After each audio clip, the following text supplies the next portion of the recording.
आणि आता एक अतिशय महत्त्वाची बातमी पुणे पोर्शे अपघात प्रकरणासंदर्भातली। अल्पवयीन आरोपीच्या अडचणीत वाढ झालेली आहे। 170 पानांचा पुरवणी अहवाल बाल न्याय मंडळात सादर करण्यात आलेला आहे। पैशांचं आमिष दाखवून अल्पवयीन मुलानेच रक्त नमुने बदलल्याचं समोर आलंय। मुलगा संज्ञान प्रकरणी पुढील सुनावणी 4 ऑक्टोबर रोजी होणार आहे।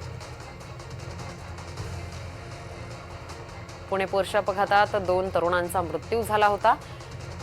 या प्रकरणी एक मोठी अपडेट समोर आलेली आहे। या संदर्भात अधिक माहिती घेऊयात। आमचे प्रतिनिधी राहुल कुलकर्णी आपल्या सोबत आहेत। राहुल, पुणे पोर्शे अपघात प्रकरण जे गाजलेलं प्रकरण होतं त्या संदर्भात आता अपडेट आलेली आहे। तर अल्पवयीन आरोपीच्या अडचणीत वाढ झालेली आहे। नेमकं प्रकरण काय आहे, काय झालंय?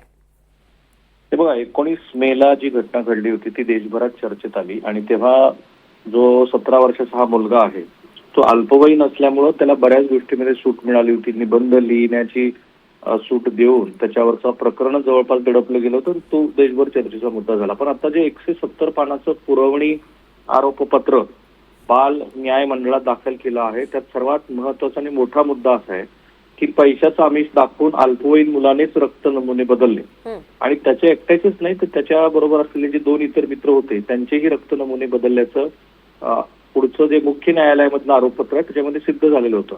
पण आता बाल न्यायालयातल्या ह्या नव्या दाव्यामुळं अनेक नव्या महत्वाच्या गोष्टीचे खुलासे झालेत। एक तर असं झालं की याच्यामध्ये मुलाचा जो दिल्लीतल्या संस्थेचा बीबीएचा प्रवेश होता तो बाल न्यायालयामध्ये हे प्रकरण सुरू असल्यामुळे रद्द झाला आणि याच मुलानं पैशाचा आमिष दाखवून डॉक्टरांवर दबाव टाकला, रक्त नमुन्याचे पुरावे बदलले, लाच दिले अशा स्वरूपाचे गुन्हे केलेले असल्यामुळं याच्या विरोधामध्ये हा अल्पवयीन नसून संज्ञान आहे त्यामुळं प्रकरण हे मुख्य न्यायालयामध्ये चालवावं अशा पद्धतीचा हे अर्ज आलेला आहे।